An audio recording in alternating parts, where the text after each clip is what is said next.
ፊታችሁን በክርስቶስ ኢየሱስ በማመን ወደ እግዚአብሔር እንድታዞሩ ጥሪ ላደርግላችሁ እፈልጋለሁ። ማንም እንዳይመካ የዳነው በጸጋ ነው፣ ያዳነንም ራሱ በሰራው ስራ ነው። ስለ ወንጌል እምነት አብራችሁ እየተጋደላችሁ ይላል። አብረን እንድንጋደል የተጠራንበት ጉዳይ ነው ወንጌል።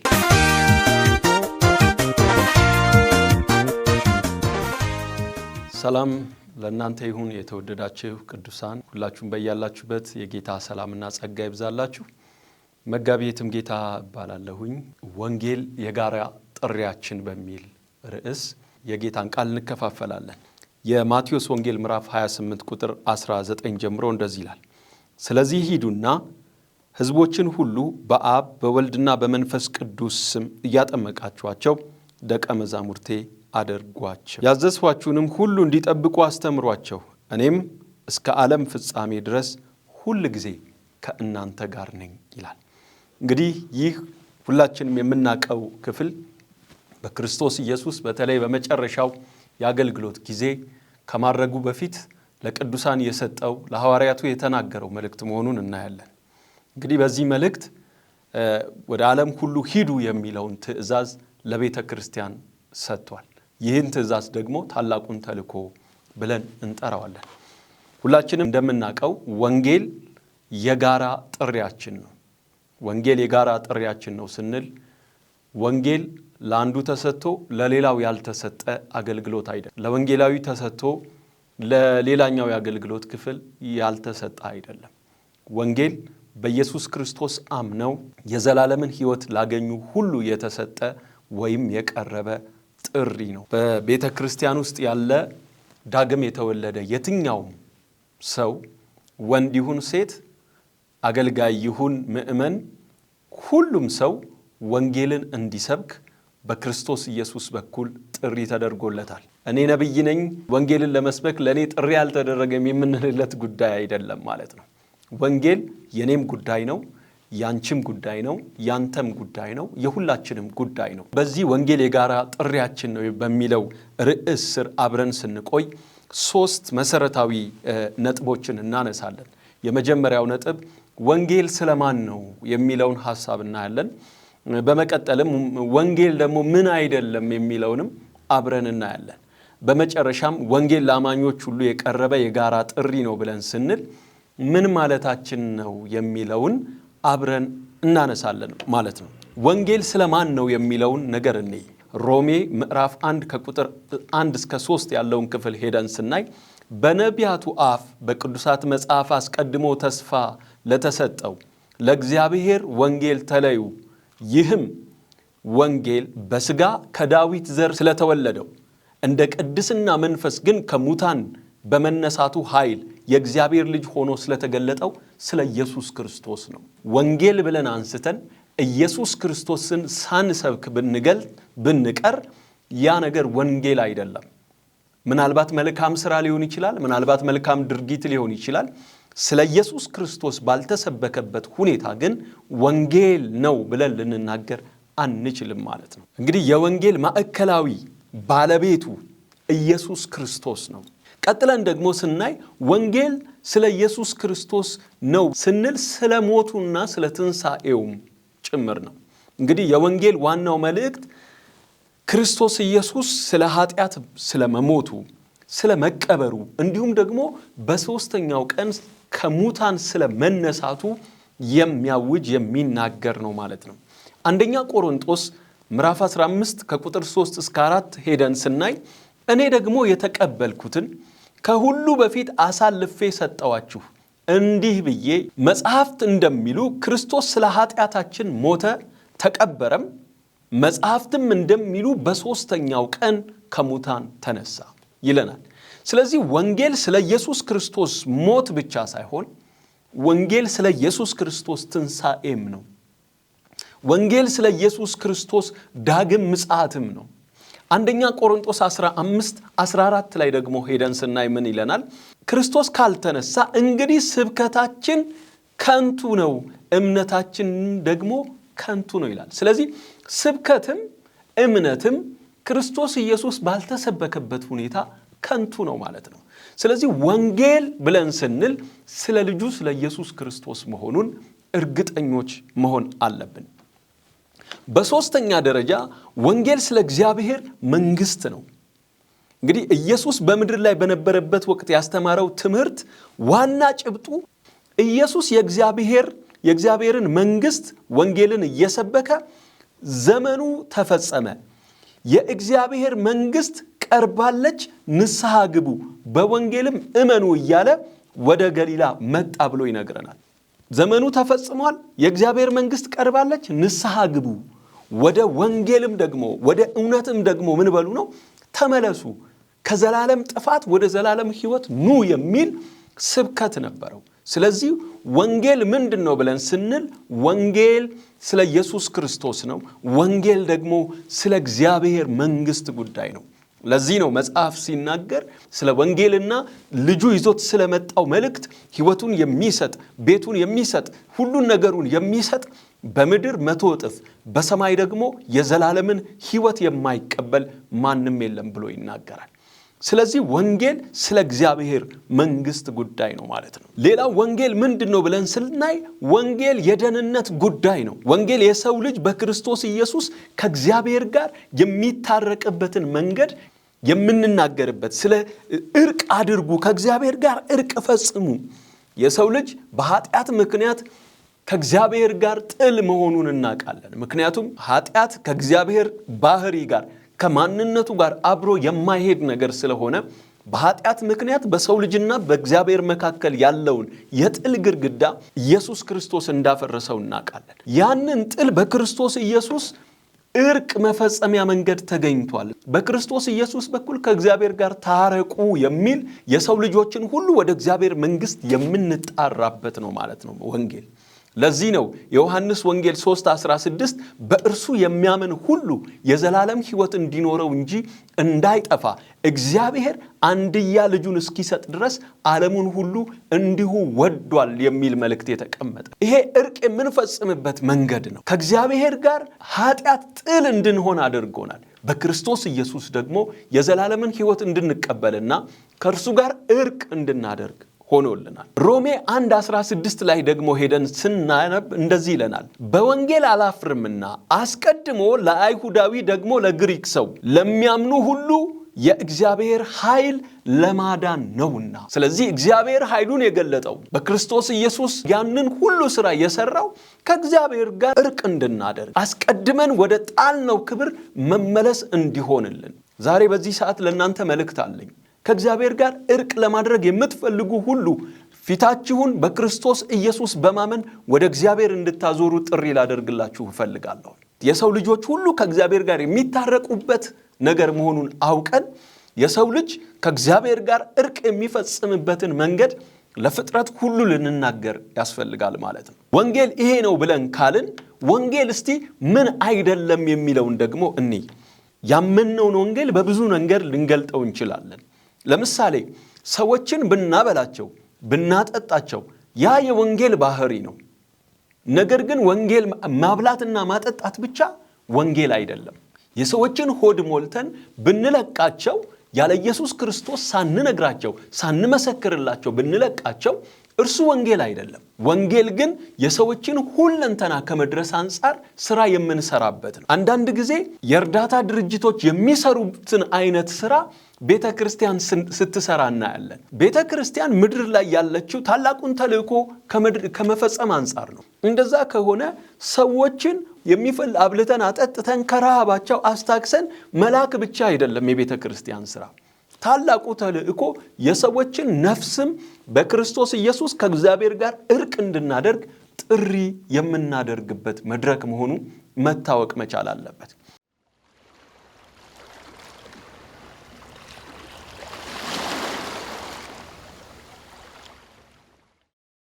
ፊታችሁን በክርስቶስ ኢየሱስ በማመን ወደ እግዚአብሔር እንድታዞሩ ጥሪ ላደርግላችሁ እፈልጋለሁ። ማንም እንዳይመካ የዳነው በጸጋ ነው፣ ያዳነንም ራሱ በሰራው ስራ ነው። ስለ ወንጌል እምነት አብራችሁ እየተጋደላችሁ ይላል። አብረን እንድንጋደል የተጠራንበት ጉዳይ ነው ወንጌል።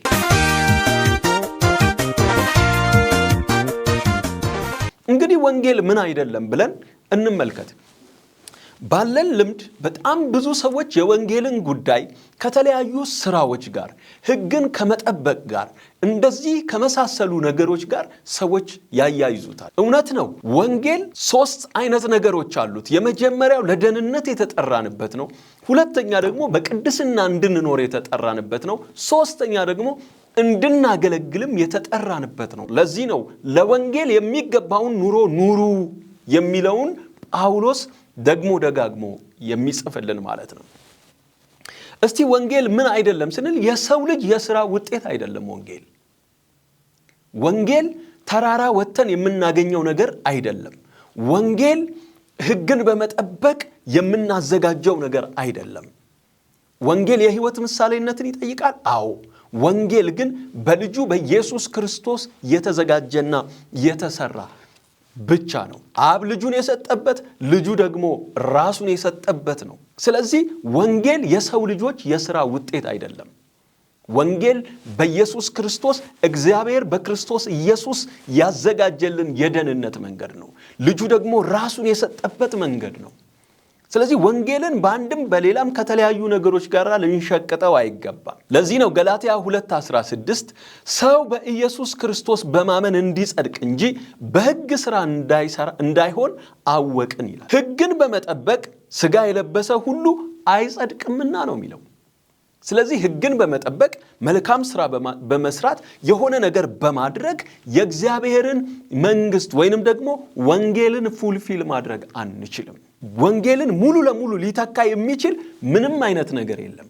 በየትኛውም ሥራ ወንጌልን ልናዘጋጀው አንችልም። ስለዚህ ወንጌልን በማዘጋጀት ውስጥ እግዚአብሔር ብቻና ብቻ በልጁ በኢየሱስ ክርስቶስ በኩል ያዘጋጀው የደህንነት መንገድ መሆኑ መታወቅ አለበት።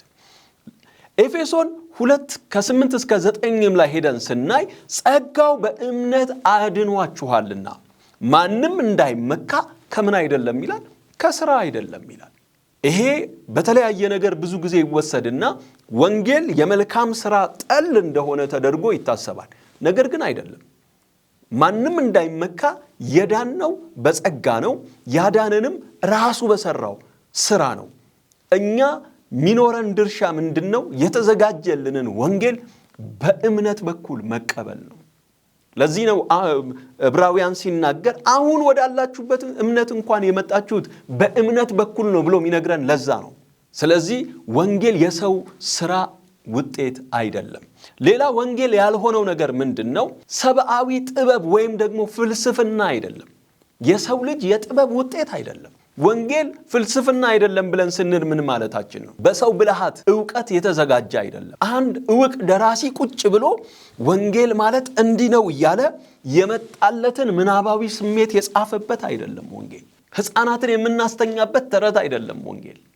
ወንጌል ደም የፈሰሰበት ጉዳይ ነው። ወንጌል መለኮት ሰው የሆነበት ጉዳይ ነው። ወንጌል ኢየሱስ ክርስቶስ እስከ ሞት ድረስ እንዲወርድ ያደረገው ጉዳይ ነው። እግዚአብሔር አብ አንድያ ልጁን እስኪሰጥ ድረስ ዓለምን እንዲሁ የወደደበት ፍቅሩን ያየንበት ነው ወንጌል። ስለዚህ ወንጌል ፍልስፍና አይደለም፣ የሆነ ነገር ነው፣ የተከናወነ ነገር ነው። ታሪካዊ ነገሮችን ማየት እንችላለን። ኢየሱስ ክርስቶስ የተቀበረበት መቃብር ዛሬ የለም፣ ባዶ ነው። ተነስቷል ኢየሱስ ክርስቶስ። ወንጌል እውነት ስለመሆኑ ታሪክም ይመሰክራል። ወንጌል እውነት ስለመሆኑ መጽሐፍ ቅዱስም ይናገራል። ወንጌል እውነት ስለመሆኑ መንፈስ ቅዱስ ራሱ ደግሞ ይመሰክርልናል። ወንጌል ኢየሱስ ክርስቶስ በሕይወት የሆነው በአካል መጥቶ የፈጸመው ተግባር ነው። ሃሌሉያ። ከዚህ ሁሉ በላይ ደግሞ አብ የመሰከረለት መንፈስ ቅዱስ የመሰከረለት እርሱ ነው ወንጌል ማለት። ገላትያ 1:11-12 ሄደን ስናይ እንደዚህ ይላል፣ ወንድሞች ሆይ በእኔ የተሰበከ ወንጌል እንደ ሰው እንዳልሆነ አሳውቃቸዋለሁ። የሰው ሐሳብ አይደለም፣ የሰው ፍላጎት አይደለም ነው የሚለን ጳውሎስ። የነገርኳችሁ ወንጌል እንደው ከልቤ መጥቶልኝ ልክ እንደ ልብ ወለድ የተጻፈ ነገር አይደለም። የሆነ ነው። የሰው ሐሳብ አይደለም፣ የሥጋና የደም ሐሳብ አይደለም። ወንጌል ዘላለማዊ የሆነ አልፋና ኦሜጋ የሆነው ያለና የነበረ ለጅማሬውና ለፍጻሜው መጀመሪያ የሌለው የእግዚአብሔር ሐሳብ ነው ወንጌል። ቀጥሎ ሲናገር ደግሞ እንዲህ ይላል፣ ኢየሱስ ክርስቶስ ገለጠልኝ እንጂ እኔ ከሰው አልተቀበልኩትም ይላል። ስለ ራሱ ሲናገር በደማስቆ ኢየሱስ ክርስቶስ ተገናኝቶት ራሱን እንደገለጠለት ሲናገር ማለት ነው። አልተማርኩትም ደግሞ ይለናል። አንደኛ ቆሮንቶስ 1:21 ላይ ደግሞ ሄደን ስናይ ዓለም እግዚአብሔርን በጥበቧ ስላላወቀችው፣ ዓለም ልታቀው ስላልቻለች ኢየሱስን የእግዚአብሔርን ሐሳብ ዓለም ልትረዳ ልትገነዘበው ስላልቻለች ምን ብሎ ይናገራል? በእግዚአብሔር ጥበብ ምክንያት ዓለም እግዚአብሔርን በጥበቧ ስላላወቀችው የተሰጠ ነው ወንጌል። ሌላው ወንጌል ምድራዊ ብልጽግና ብቻ አይደለም። ምድራዊ በረከትም አለው፣ ሰማያዊ በረከትም አለው ወንጌል ውስጥ። ወንጌል ምሉእ ነው። ወንጌልን ግን ገንጥለን ከቁሳዊ ነገር ጋር ብቻ የምናገናኘው ከሆነ ትልቅ ስህተት እየሰራን ነው። ወንጌል ስለ ልጁ ስለ ኢየሱስ ነው። በወንጌል ውስጥ ብልጥግና አለ። ነገር ግን ስለ ገንዘብ፣ ስለ ቁሳዊ ነገር ብቻ አይደለም። እነዚህን ሰዎች መጽሐፍ ቅዱስ ሲናገር ሞኞች ይላቸዋል። ሉቃስ 12:15 ላይ ሄደን ስናይ የሰው ሕይወት በገንዘቡ ብዛት አይደለምና ስለዚህ ምን በሉ? ተጠንቀቁ፣ ከመጎምጀትም ሁሉ ተጠበቁ አላቸው ይላል። ፊልጵስዩስ 3:18-19 ላይ ሄደን ስናይ ደግሞ ብዙዎች ለክርስቶስ መስቀል ጠላቶች ሆነው ይመላለሳሉና ሐሳባቸው ምድራዊ ነው ይላል። ለመስቀሉ ጠላት ሆነው የሚመላለሱ ሰዎች ልዩ መለያቸው ሐሳባቸው ምድራዊ ነው። እዚህ ስለመበልጸግ፣ እዚሁ ስለማግኘት፣ እዚሁ ሁሉን ነገር ስለማድረግ የሚያስቡ ናቸው ነው የሚለው። ሐሳብህ ምድራዊ ሲሆን ወንጌልን እየሳትክ እንደሆነ ልታውቅ ያስፈልጋል። ወንጌልን እየሳትሽ እንደሆነ ልናውቅ ያስፈልጋል። ይሄ ማለት ግን በወንጌል የሚገኘውን ብልጥግና መግፋት ማለት አይደለም። በወንጌል ሁሉም ነገር አለ። ስለዚህ ወንጌል ግን ቀዳሚ የሚያደርገው ሰማያዊውን አጀንዳ፣ ሰማያዊውን ጉዳይ እንጂ በምንም አይነት ሁኔታ ምድራዊ ነገር፣ ቁሳዊ ነገር በወንጌል ውስጥ ከፊት ሆኖ ሊመጣ አይችልም። ወንጌል ሌላው ምንድነው? ምን አይደለም ብለን ስናይ ወንጌል አማራጭ አይደለም። ወንጌል ከዚህኛው መንገድ ካልተሳካልኝ በዚህኛው ሄዳለሁ የምንልበት አይደለም። ወንጌል ብቸኛ አማራጭ ነው። በጣም ብዙ ሰዎች የሆነ ነገር ሞክረው የሆነ ነገር ሲያደርጉ ከዛ በኋላ ወደ ጌታ መምጣት ይፈልጋሉ። ኖ፣ ወንጌል ብቸኛ አዳኝ ነው። ሞት መቼ እንደሚመጣ አይታወቅም። ሁላችንም ተዘጋጅተን የእግዚአብሔርን ሐሳብ ልንፈጽም የሚያስፈልግበት ነው።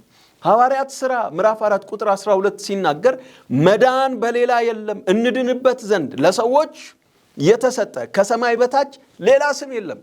ብቸኛው መንገድ the only way፣ ሌላ አማራጭ የሌለው ወደ እግዚአብሔር የምንሄድበት የዘላለም ሕይወት የምንቀበልበት ብቸኛው መንገድ ወንጌል ነው። ወንጌል ደግሞ ኢየሱስ ክርስቶስ ነው። የተሰጠን ስም አንድ ነው፣ እሱም ኢየሱስ ነው። ገላትያ 1:8 ላይ ደግሞ ሄደን ስናይ እኛ ቢሆን ወይም ከሰማይ መላእክት ከሰበክንላችሁ ወንጌል የሚለይ ሌላ ወንጌል ቢሰብክላችሁ የተረገመ ይሁን ብሎ ነው የሚያስቀምጠው። ሲሪየስ ጉዳይ ነው። የምናመቻምችበት ጉዳይ አይደለም። ወንጌል ስለ ኢየሱስ ክርስቶስ ብቻ ነው። ይህንን ሐሳብ ጠቅለል ስናደርገው መጽሐፍ ቅዱስ እንግዲህ በዚህ ጉዳይ ላይ ያስቀመጠውን ነገር ስናይ ወንጌል በጸጋ ከእግዚአብሔር የምንቀበለው ሶላ ግራቲያ ወይም ደግሞ በእምነት ብቻ ሶላ ፊዳ ብቻ የሚገኝ የእግዚአብሔር ስጦታ መሆኑን ማወቅ አለብን። ከነዚህ ውጭ የሚቀርብ ማንኛውም አይነት ስብከት ሌላ ወንጌል ተብሎ ተጽፏል። ከእውነተኛው ውጭ የሆነ ማንም ቢሰብክ ሲሪየስ የሆነ እርምጃ እንዲወሰድበት በገላትያ 1:6-9 ያስቀምጠዋል ማለት ነው። ይሄ አገልግሎት ነው። ይሄንን አገልግሎት ደግሞ በጋራ እንድናገለግል ነው የተጠራ ነው።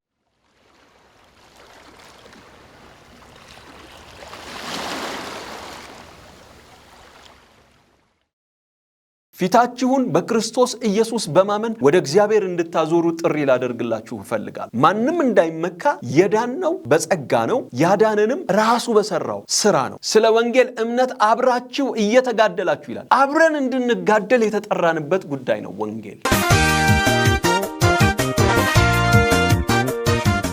ነው። ይሄንን አገልግሎት ደግሞ በጋራ እንድናገለግል ነው የተጠራ ነው። አንተ ፓስተር ነህ ወንጌል እንድትሰብክ አልተጠራህም፣ አይ እኔ ምእመን ነኝ ወንጌል የሚሰብከው ወንጌላዊው ብቻ ነው የሚል አስተሳሰብ ሊኖረን አይገባም። ወንጌል በቤተ ክርስቲያን ውስጥ ያለ ልዩነት ወንድ ሳይል ሴት ሳይል ለአማኞች ሁሉ የተሰጠ የቀረበ ጥሪ ነው። ስለዚህ ይሄን ጥሪ ተቀብለን ታላቁን ተልእኮ ለማሳካት ሁላችንም ልንንቀሳቀስ ያስፈልገናል ማለት ነው። እንግዲህ ለሁላችን የቀረበ ጥሪ ነው ብለን ስናይ የቀረበባቸውን ሐሳቦች ስናይ በወል ነው የቀረቡት። ለምሳሌ ማቴዎስ 28 ከ19 እስከ 20 ሄደን ስናይ እንግዲህ ሂዱና ነው የሚለው። ሂድ አይደለም የሚለው፣ ሂዱ አሕዛብን ሁሉ በአብ በወልድ በመንፈስ ቅዱስ ስም እያጠመቃችኋቸው ያዘዝኋችሁን ሁሉ እንዲጠብቁ እያስተማራችሁ ደቀ መዛሙርት አድርጉ ነው የሚሏቸው። ሐዋርያት ሥራ 1:8 ላይ ደግሞ ሄደን ስናይ ነገር ግን መንፈስ ቅዱስ በእናንተ ላይ በወረደ ጊዜ ኃይልን ትቀበላላችሁ፣ ከዛስ እስከ ምድር ዳርቻ ምስክሮቼ ትሆናላችሁ። ይሄ ተለይቶ ለፓስተሩ ተለይቶ ለወንጌላዊው የተሰጠ አይደለም። ቸርች ውስጥ ብዙ ጊዜ ወንጌላውያን ወንጌል እንዲሰብኩ ይጠበቃል። ኖ፣ አማኝ ሁሉ የክርስቶስን ፍቅር የቀመሰውን ፍቅር እንዲያካፍል ተጠርቷል። ማርቆስ 16:15 ላይም ሄደን ስናይ ወደ ዓለም ሁሉ ሂዱ ወንጌልንም ለፍጥረት ሁሉ ስበኩ ነው የሚለን። ምን ማለት ነው? ሂዱ ነው የተባለው። ሂድ አይደለም ወይ ሂጂ አይደለም፣ ለሁሉም ሰው የተሰጠ ነው። ሁላችሁም በዚህ ሰዓት ይህንን የምትሰሙ ወንጌልን መስበክ የኔም ኃላፊነት ነው እንድትሉ ጋብዛችኋለሁ። ይህ የጋራ ጥሪ 3 ነገሮችን ያካትታል። የመጀመሪያው ለአንድ አካል የቀረበ ጥሪ ነው። ቤተ ክርስቲያን የምትባል አካል አለች። አካል ሲጠራ ብልቶችን ሁሉ አብረን እንጠራለን ማለት ነው። ኤፌሶን 4:4 እስከ 5 ሄደን ስናይ በተጠራችሁበት አንድ ተስፋ እንደተጠራችሁ በአንድ አካልና በአንድ መንፈስ አለ፣ አንድ ጌታ፣ አንድ እምነት፣ አንዲት ጥምቀት ብሎ ይናገራል። ስለዚህ ጌታችን አንድ ነው፣ የተሰጠንም መልእክት አንድ ነው። ሁላችንም ብልቶች በተለያየ አቅጣጫ ብንሰማራ ጥሪያችንና ምናሳካው ነገር ግን አንድ ነው። እርሱም በክርስቶስ ኢየሱስ በኩል የመጣውን ወንጌል ለፍጥረት ማድረስ ነው። ሌላው ምንድነው ብለን ስናይ የጋራ ምስክርነት ነው። የእርሱን በጎነት እንድትናገሩ። ወንጌል ስለ እግዚአብሔር ፍቅር ነው። ወንጌል በክርስቶስ ኢየሱስ አብ ልጁን ወዶ የሰጠበትን እውነት መናገር ነው። ስለዚህ በዚህ መሰረት ሁላችንም ለጋራ ምስክርነት ልንወጣና የእግዚአብሔርን ሐሳብ ለሌሎች እንድናካፍል ሁላችንም ተጠርተናል። አባቶች፣ እናቶች፣ ወጣቶች፣ ልጆች ሁላችንም የክርስቶስን ፍቅር ለሌሎች ማካፈል እንድንችል ጥሪ ደርሶናል። ይሄ የጋራ ጥሪያችን ነው። ስለዚህ ወንጌል የጋራ ጥሪያችን ነው ማለት ነው። ፊልጵስዩስ 1:27 ላይ ሄደን ስናይ አንድ ልብ ስለ ወንጌል እምነት አብራችሁ እየተጋደላችሁ ይላል። አብረን እንድንጋደል የተጠራንበት ጉዳይ ነው ወንጌል። አብረን ነው መጋደል ያለብን ስለ ወንጌል። እንግዲህ በጋራ የምንቆምለት ጉዳይ ነው ወንጌል። አማኝ ሁሉ የተጠራበት ጉዳይ ወንጌል ነው። በስተመጨረሻ አንድ ነጥብ ብቻ አንስቼ ልጨርስ። ለምን የጋራ ተባለ? የወንጌል ጥሪ ለምን የጋራ ነው ተባለ? የመጀመሪያው ባለቤቱ አንድ ስለሆነ ነው። 2 ባለቤት የለውም ወንጌል። ወንጌል ባለቤቱ አንድ ነው፣ እርሱም ጌታችን ኢየሱስ ክርስቶስ ነው። ሁለተኛ መልእክቱም አንድ ብቻ ስለሆነ ነው። ሁላችንም የተሰጠን የምስራች ነው፣ አንዱን ክርስቶስ ብቻ እንድንናገር ነው። ሶስተኛ ግቡም አንድ ስለሆነ ነው። ስለዚህ ወንጌል ጥሪያችን አንድ ነው፣ የጋራ ነው፣ የጋራ ጥሪያችን ነው ወንጌል ብለን ስንናገር 3ቱን ነገሮች እናስብ። ባለቤቱ አንድ ነው፣ መልእክቱም አንድ ነው፣ ግባችንም አንድ ነው። በአጠቃላይ የእግዚአብሔር መንግስት የማስፋት ጉዳይ ነው ማለት ነው። እንግዲህ ወንጌል የጋራ ጥሪያችን ነው። ተለይቶ ለአንዱ የሚሰጥ ተለይቶ ለሆነ ነገር የሚሆን አይደለም ማለት ነው። ጌታ ኢየሱስ ይባርካችሁ። ይህንን መልእክት ስለሰማችሁ በዚህ መንፈስ ሁላችንም የእግዚአብሔርን ሐሳብ እንድናገለግል በተለየ ሁኔታ በተለይ እርዳታ ላይ የምንሰራ የተለያየ ነገር ላይ የምናደርግ ሰዎች በተለየ ሁኔታ የእግዚአብሔርን ወንጌል ከልጁ ከኢየሱስ ክርስቶስ ጋር እንድናገናኘው አደራ ማለት እፈልጋለሁ። ሁላችሁንም ጌታ ኢየሱስ ይባርካችሁ። ተባረኩ።